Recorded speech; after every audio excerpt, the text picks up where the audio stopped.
Alors, bonjour Michèle Rivasi.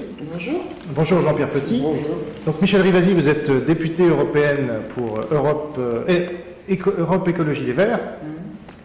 Et Jean-Pierre Petit, vous êtes scientifique, ancien directeur de recherche au CNRS. Et on est aujourd'hui dans le bureau de vous, Michèle Rivasi. Il devait y avoir un représentant du CEA, et il n'est pas là. Alors est-ce que vous pouvez nous expliquer un peu toute cette histoire qui nous fait nous rassembler ce soir? Ben, écoutez, c'est une histoire assez cocasse en fait, parce que Jean-Pierre Petit, que j'avais rencontré à Cadarache, m'avait fourni des informations, moi, qui m'intéressaient, sur ce projet ITER, puisqu'on nous a présenté, si vous voulez, dans le cadre de la commission budget, il y avait tous les responsables du CEA, et lorsque on parlait d'ITER, c'était, je dirais, un objet sans risque. C'est très onéreux, vous savez que c'est passé de 5 milliards à 15 milliards, que moi je sentais que d'un point de vue scientifique, il y avait trop d'imprécisions, mais je n'avais pas les éléments. Et Jean-Pierre Petit me les a amenés, et là dernièrement, dans le cadre d'une chronique d'une faillite annoncée, il dénonce qu'il peut y avoir des disruptions, c'est-à-dire que des phénomènes, et ça Jean-Pierre va l'expliquer, qui peuvent complètement endommager ce tokamak et entraîner des émanations de beryllium qui sont cancérigènes, des émanations de tritium et d'autres produits dans le plomb. Bon. Donc j'ai trouvé ça très intéressant et j'ai décidé de l'envoyer aux députés européens de la commission Industrie, Énergie et Recherche. Et puis, quand j'ai regardé ça de plus près, effectivement, il faisait référence à une thèse qui avait été faite par un scientifique qui s'appelle M. Reux et qui parle de disruption. Donc, il avait pris des éléments de cette thèse. Et puis, j'ai reçu une lettre de ce scientifique, M. Reux, qui dit je ne suis pas content parce que M. Petit a pris des éléments de ma thèse et que ça ne va pas dans le sens que je voulais. Et donc, je vais voir comment je peux saisir, je ne sais pas quelle institution. Enfin, il était en désaccord. Alors, moi, quand j'ai vu ça, je lui ai dit, écoutez, venez, moi je suis prête à vous rencontrer. Et ce qui m'intéresse, c'est qu'il y a un débat avec Jean-Pierre Petit, qui a indiqué ce que c'était la disruption, qui s'est effectivement servi de votre thèse, et je voudrais qu'il y ait un échange. Et alors c'était une thèse, je vous coupe, mais c'était une thèse qui était faite sous l'égide du CEA, pour bien qu'on comprenne. Voilà. Lui-même, aujourd'hui, travaille au CEA ou pas? Mais je pense que... alors, il travaille... il a fait cette thèse à l'Institut de recherche sur la fusion magnétique à Cadarache. Donc c'est vraiment complètement dans le cadre CEA. Oui, alors maintenant... Il faut dire aussi une chose, c'est que ces disruptions, c'est connu depuis 1850. Je veux dire, c'est pas une thèse comme ça qui arrive en découvrant ce genre de choses. C'est un machin qu'on connaît depuis des décennies. Quoi. Voilà. Alors, à l'heure actuelle, il travaille en fait au Royaume-Uni. Hein. Et donc, quand je l'ai invité à venir, ici à Paris, il m'a écrit en disant que c'est très bien, il me donne 2 dates, et je vois que son adresse, c'est à Abington, au Royaume-Uni, donc vous voyez, il est en Angleterre. Et comme aujourd'hui, j'étais sur Paris, je lui dis, écoutez, ok, et on se rencontre à Paris, et lui, il me donne une adresse, en disant qu'il était tout à fait d'accord pour me rencontrer. Il tiquait sur la présence de Jean-Pierre Petit, mais enfin bon, il était prêt à le rencontrer. Mais il me donne une adresse qui est immeuble Le Ponandé, 25 rue Leblanc, 75 015 Paris. Donc je dis, tiens, c'est chez lui, quoi. Voilà. Je lui dis, pour me donner son adresse. Et puis après, je reçois une lettre de M. Bigot, donc qui est haut commissaire du CEA. Donc alors attendez, juste avant de passer à ça, donc c'est vous qui l'invitez? Oui. C'est moi qui l'ai invité, je veux le rencontrer en présence de Jean-Pierre Petit. Mais c'est lui qui fixe le lieu. C'est bizarre, non? Et c'est lui qui me fixe le lieu, oui. C'est lui qui me fixe le lieu. Il me dit exactement, je vous propose, si vous en êtes d'accord, de nous rencontrer, immeuble Le Ponandé, 25-1. Les dates auxquelles il me est possible d'être sur Paris sont les suivantes, le 16 et le 30 novembre. Donc moi, le 16, j'étais là, j'ai dit ok. Et puis après, je reçois une lettre de M. Bigot. Alors, qui est M. Bigot? Alors, M. Bigot, il est l'administrateur général du CEA et c'est lui qui est chargé du projet ITER. D'accord. Bon. Donc c'est vraiment, c'est lui le haut commissaire qui... Il en est aussi le père, hein, parce qu'il a été dans le ministère de Agneri. À l'époque, justement, il y avait deux personnages qui poussaient ITER, il y avait Bigot et l'autre c'était Pelin. Et moi je croyais que c'était un japonais qui dirigeait ITER, mais c'est après, je veux dire, Bigot et Pelin, c'est bien antérieur. D'accord. C'est eux qui ont poussé politiquement à ce que ça se fasse. Voilà. Donc il est responsable du projet ITER, de son existence, quoi. Ça c'est d'accord. Alors donc ce monsieur Bigot, je le connais assez bien, puisque je l'avais rencontré à Cadarache. D'accord.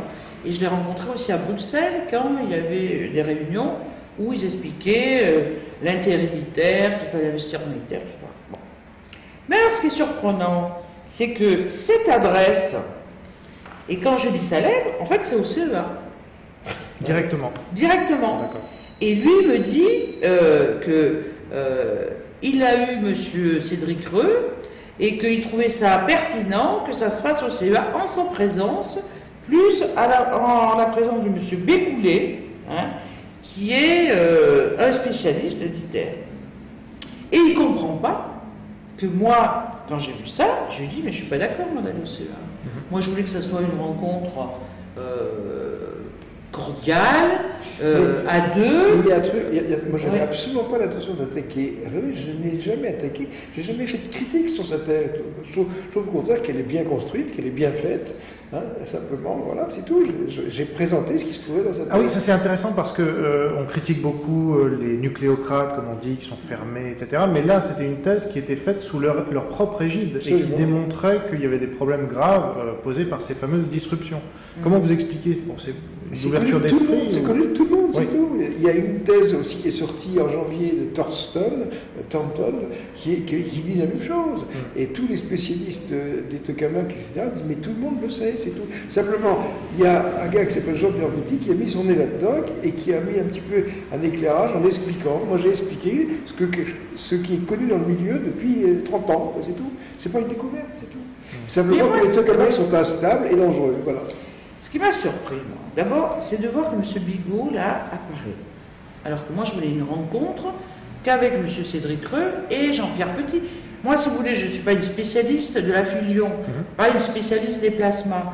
À partir du moment où j'ai trouvé, moi, que ce texte était correct et qu'il s'appuyait sur une thèse, je trouvais que ce soit le porteur de la thèse ainsi que M. Petit puissent échanger.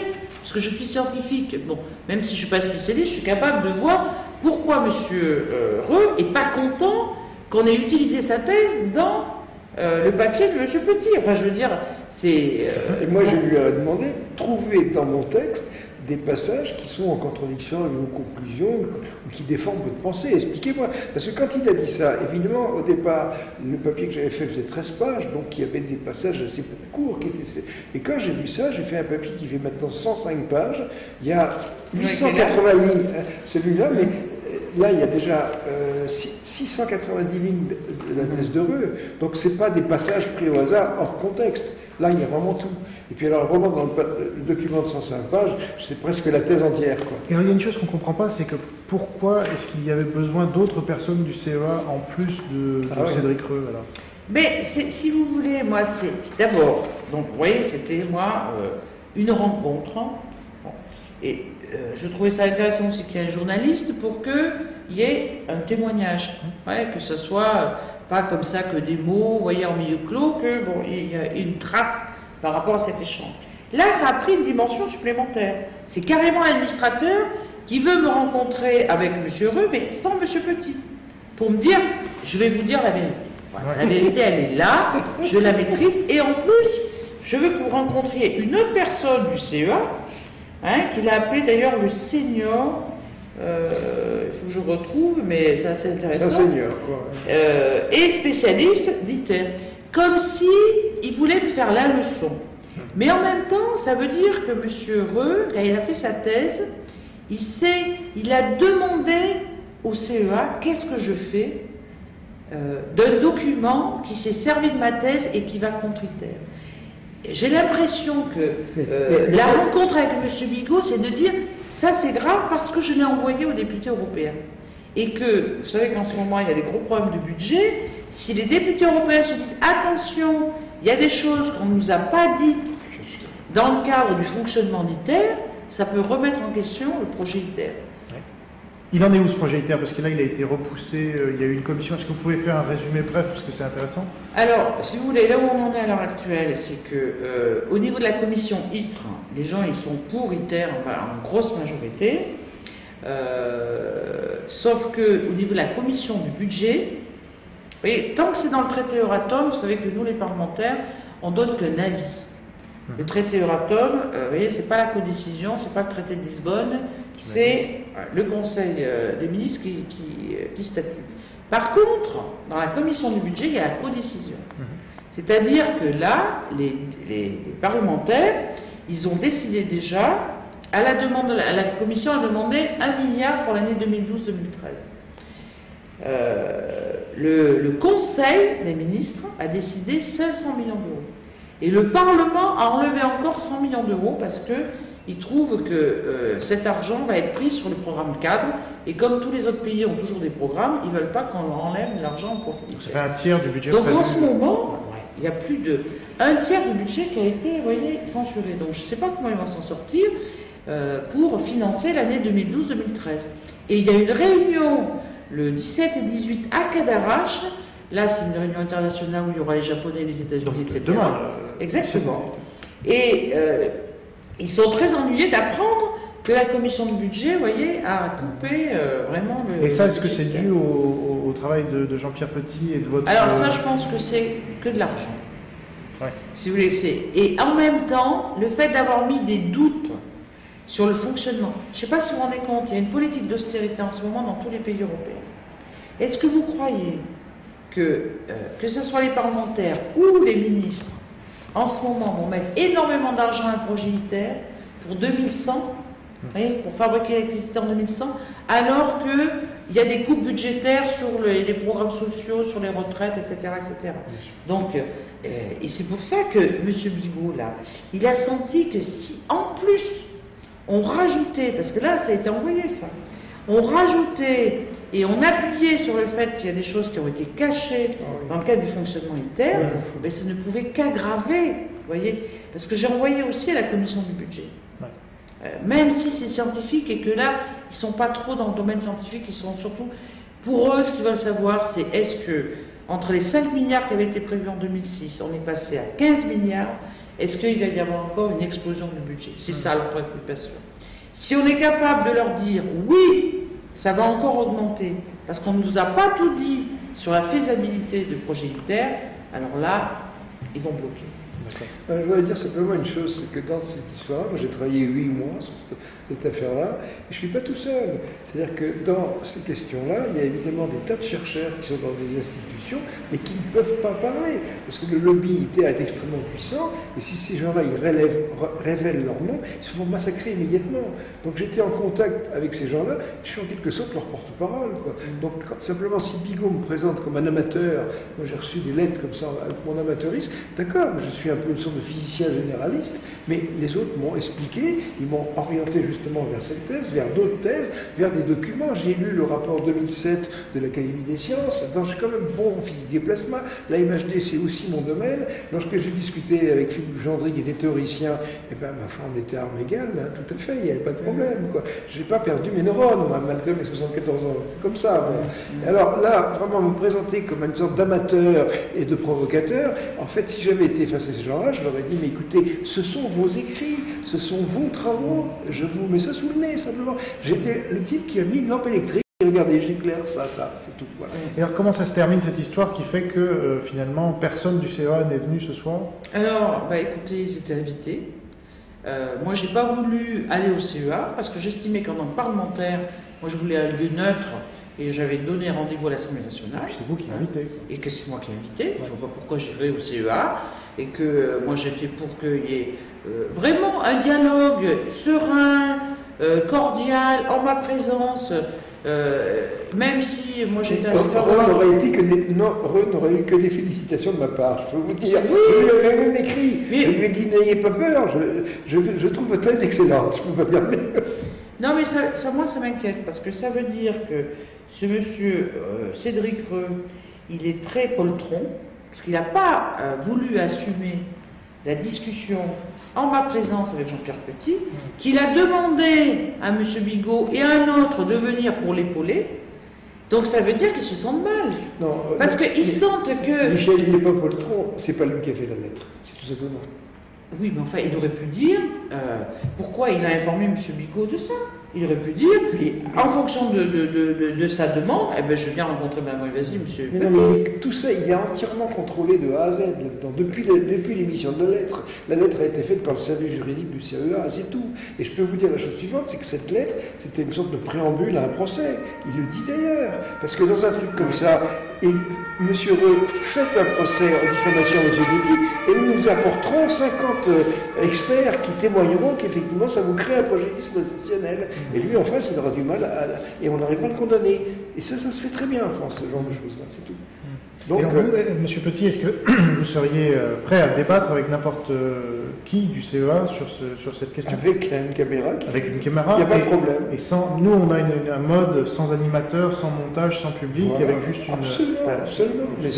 Avec un film qui puisse être diffusé dans le public. Parce que ce qui serait passé si on avait été au CEA, on aurait commencé à discuter avec eux. Très vite, les autres auraient dit « je ne peux pas rester sans réagir face aux propos de M. Petit » et blablabla, et eux seraient mis complètement en retrait. Ça aurait été un débat entre moi et les experts du CEA. Bon. Nous, de toute façon, il faut un contrat, c'est la base. Mais en plus, ce que j'aurais dit à eux, évidemment, il m'avait dit, vous avez cité des extraits. Bon, alors les extraits, quand il y a 880 lignes de cette thèse, c'est plus des extraits, c'est carrément la thèse entièrement. Bon. Ensuite, l'interprétation, eh bien, à ce moment-là, je leur ai dit, mais citez-moi un passage où l'interprétation que je donne n'est pas bonne. Il me dit que j'ai fait des erreurs, il me dit que j'ai fait des confusions. Mais expliquez-moi, dites-moi. Et on aurait sorti ces textes. C'est tout. C'est tellement clair. Oui, parce qu'à un moment dans sa lettre, il dit les imprécisions, erreurs, confusions, amalgames contenus dans le document qu'il a compilé, ainsi que le détournement des résultats de mon travail, portent atteinte à ma réputation et relèvent de la malveillance. Voilà. Moi, cette phrase-là, je voulais qu'il me dise montrez-moi sur son document quand est-ce qu'il a fait. Parce que moi-même, qui suis extérieur, moi j'avais besoin de son analyse. Qui me disent, ben là, je trouve qu'il a mal interprété. Voilà. Mais c'est ça aussi pour moi, quand vous prenez cette thèse... La discussion, le débat contradictoire. Il y a 70 phrases qui expliquent que c'est dangereux. Il refuse de le faire, et il demande en plus à 2 personnes de l'appuyer. Donc nous, on leur proposera au CEA de mandater quelqu'un pour débattre avec Jean-Pierre Petit, avec une caméra et dans un cadre neutre. Et puis moi, je viendrai aussi avec d'autres gens qui me demandaient quelque chose, c'est qu'à venir. Mais moi, justement, ces gens qui sont scientifiques, ils m'avaient dit, moi, je voudrais participer. Je dis, moi, je ne peux pas venir avec tous les supporters. C'est pas une manifestation, ça, c'est pas un match de foot, quoi. Et si je dois venir quelque part, je demanderai à Michel Rivasi, qui est invitante, si je peux amener ceci, amener cela. A priori, il n'y avait que moi et moi, c'est tout. Hein. Alors, Mme Rivasi, vous avez parlé d'un document donc, de Jean-Pierre Petit, la première version, je crois, de 13 pages, c'est ça? Vous avez dit que vous l'aviez diffusé auprès de la commission, d'une partie de la commission. Est-ce que vous pouvez nous dire quelles ont été les réactions à cette diffusion et à qui est-ce qu'il a été diffusé? Mais, si vous voulez, je l'avais en version française, donc je l'ai envoyé aux francophones, des gens capables de lire le français. Donc à peu près une quarantaine de personnes sur 125 qu'il y a à la commission ITRE. Oui, pardon, commission ITRE, c'est... ITRE, c'est Industrie, Recherche, Énergie. Donc c'est cette commission qui est chargée de donner des avis, de faire des rapports par rapport à ces projets communautaires. Et je l'ai envoyé aussi à la commission du budget, toujours pour les francophones. Je l'ai fait traduire, et là je comptais cette semaine l'envoyer à tout le reste, puisque tout le monde est capable de lire. Vous comptez toujours le faire? Oui, mais bien sûr, je vais le faire. Mais moi, je trouvais que c'était constructif de dire on a un projet militaire qui va nous coûter 15 milliards, là, il y a un souci. Puis je vais vous dire, il y a un deuxième problème, moi. C'est que quand j'étais à Cadarache, j'ai posé la question si jamais il y a un accident, qui paye? Eh bien, personne n'a répondu. Vous voulez dire sur tous les pays qui sont concernés? Mais même, c'est à Cadarache. Imaginez qu'il y a un phénomène de disruption, qu'il y a un éclatement au niveau du Tocama, qu'il y a une contamination en beryllium, en plomb, en tritium, etc. Voilà la question, est-ce que, comme c'est un projet international, qui va payer? Est-ce qu'il y a une assurance comme dans le cas du nucléaire, puisque vous savez qu'il y a les réacteurs sont assurés pour 80 millions, hein, donc après c'est l'État français. Et comme c'est un projet international, j'ai demandé, est-ce qu'il y a une assurance qui va payer un accident? Bien, pas de réponse. Je repose ma question, comme il y avait le responsable de la délègue, je repose ma question. Toujours pas de réponse. Alors je dis, mais attendez-moi, j'ai pas de réponse. Alors le président de la délégation m'a dit, eh bien on marquera, il n'y a pas de réponse. Pas de réponse. Le soir même, il y avait un pot, et il y a quelqu'un qui vient me voir et qui me dit, vous avez posé une question qui nous embête parce qu'on ne veut pas payer. Les pays ne veulent pas payer, l'Inde ne veut pas payer, la Chine ne veut pas payer, etc.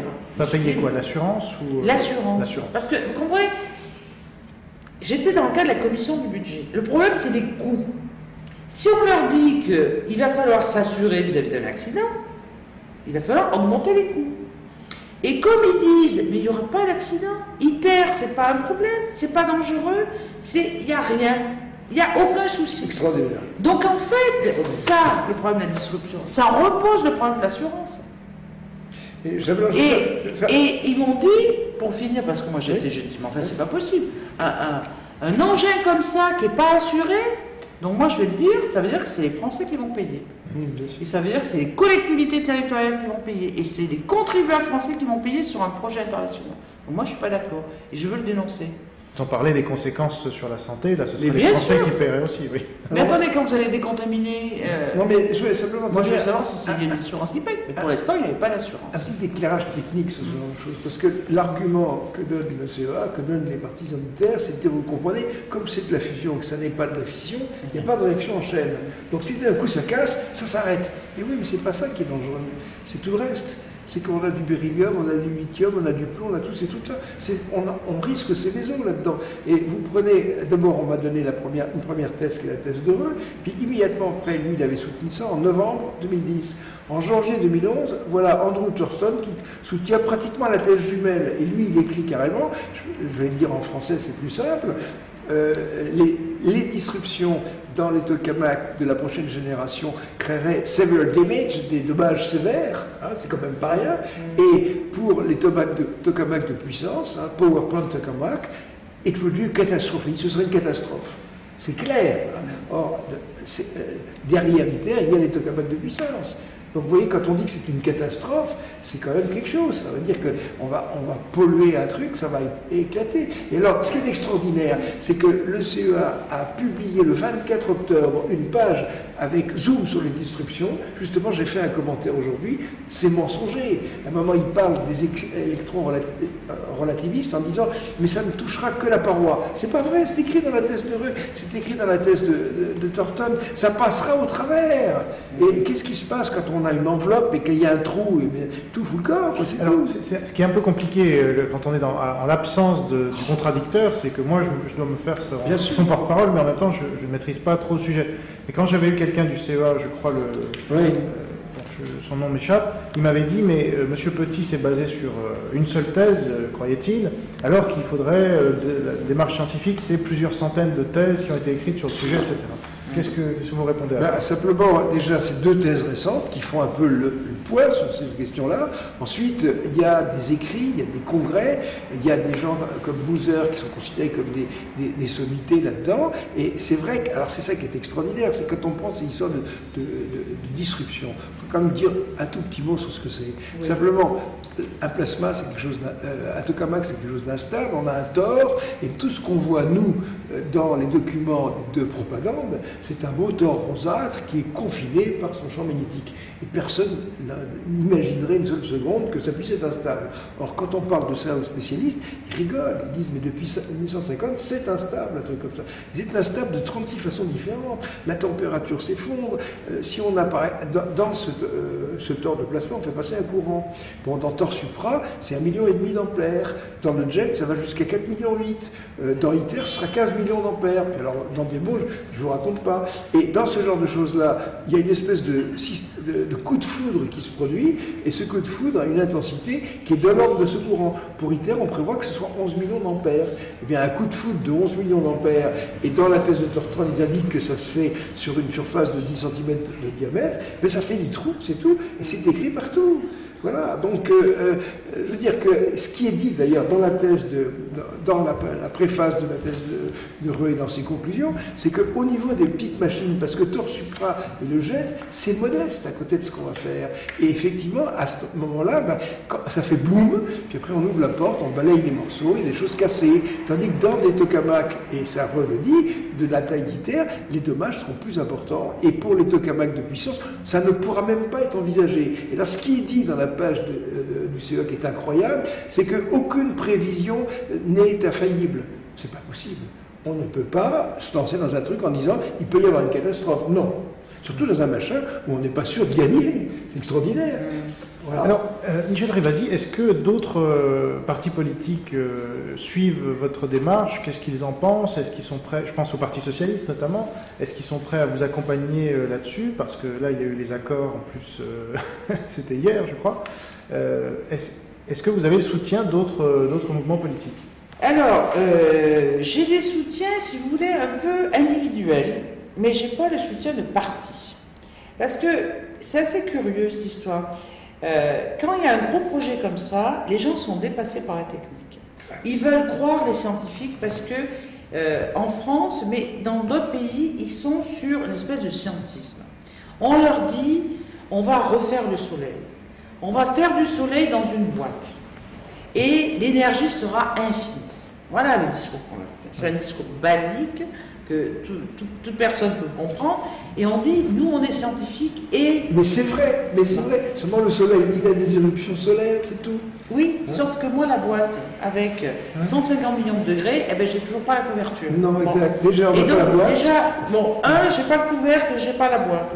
Et deux, on me dit que le plasma est hyper instable et qu'il peut provoquer des trous dans ce tokamak. Donc, moi, quand je vois ça, et qu'en plus, j'apprends qu'on n'a pas d'assurance pour l'instant, et je pense que pourquoi le CEA est très ennuyé par cette histoire, parce que si, moi, je commence à sortir une autre communication en disant, maintenant, on a la preuve par rapport à plusieurs thèses, ce sont des hypothèses, mais c'est quand même des thèses qui ont été écrites par des scientifiques. Des hypothèses, donc certains... Il y a des dégâts qui sont photographiés, vous les avez vus? Oui, il y a des dégâts qui... Mais à l'échelle de ces petits machins, mais à l'échelle d'un ITER, ça sera beaucoup plus important. Donc ça existe, et vous nous avez toujours dit que c'est la fusion, c'est pas la fission, il n'y a pas de déchets radioactifs, il n'y a pas de risque d'emballement, etc. Et bien là, on a la preuve qu'il peut y avoir un risque, si vous voulez, de perfusion, en quelque sorte, de dégradation du système et d'émanation de produits toxiques. Bon, et bien là, on demande des comptes. Bien sûr. Et si, ben alors, mon problème moi, avec les députés, c'est qu'ils ne sont pas scientifiques pour un sou. Ouais. Donc, je suis obligée, si vous voulez, de leur présenter des documents et qu'ils aient la volonté de rentrer dans la technique. Parce qu'après, ils disent, ouais, mais c'est un débat d'experts, on n'y comprend rien. Et nous, on veut croire. On veut croire que les scientifiques vont nous apporter la réponse infinie à la fabrication de l'énergie. Puisqu'on voit que les réacteurs de fission, maintenant, c'est un peu obsolète. Il y a eu Tchernobyl, Fukushima, tous les déchets radioactifs, tout ça. C'est une non-acceptabilité sociale. La fusion, on nous dit qu'il n'y aura pratiquement pas de déchets. Qu'en plus, il n'y a pas le risque, si vous voulez, de criticité, de réaction de fission, etc. Donc pour nous, c'est génial. Et puis cette image de soleil dans sa boîte, c'est extraordinaire. Donc ouais, je me heurte après à une déficience, si vous voulez, de vouloir rentrer dans la technique. Et même à Cadarache, j'essaie chaque fois de leur dire, mais il y a quand même des risques. Mais ils disent, oui, mais ça, on s'en fout, nous, c'est le budget. Nous, c'est, est-ce que ça va augmenter ou pas? Voilà. Et c'est quand même assez incroyable. Et oui, Michel, le truc, c'est que j'échapperai pas à face avec toute cette bande de gens. C'est la seule solution, c'est filmer et montrer ça aux gens. Et pourquoi ils ne sont pas venus? Parce qu'ils auraient peut-être perdu la partie face à moi, même avec les grands spécialistes, parce que je leur aurais mis sous leur nez leurs propres travaux. Leur propre résultat. Donc moi je pense que ce qu'il faut faire maintenant, alors il faut pour conclure alors puisqu'on doit libérer peut-être au niveau du Parlement, mais je ne sais pas, il faut qu'on trouve un système où on demande un vrai débat démocratique sur ces phénomènes-là. Commission sénatoriale, un truc comme ça. Au Sénat, ils ne sont pas trop branchés là-dessus, puisque c'est un budget européen, donc il faudrait vraiment que ça se fasse là. Moi, je vais essayer de demander à la commission ITRE qu'il y ait un débat contradictoire. Voilà. Mais le CEA, je ne suis pas sûre qu'ils veuillent venir, parce qu'ils veulent être toujours sur leur terrain. Ouais, c'est hors terrain, ou aller au CEA. Enfin, la démocratie, c'est débattre démocratiquement des sujets. Oui, donc moi je vais demander peut-être aussi à des médias de dire, bah, écoutez, là il y a un problème, on vous demande d'organiser un débat. Mais... Il sera technique, voilà, c'est ce que vous faites, mais il faut qu'il y ait les deux parties, quoi. Ça concerne tout le monde. Voilà. Michel Rivasi, merci beaucoup. Jean-Pierre Petit, merci. Merci à vous. Alors évidemment...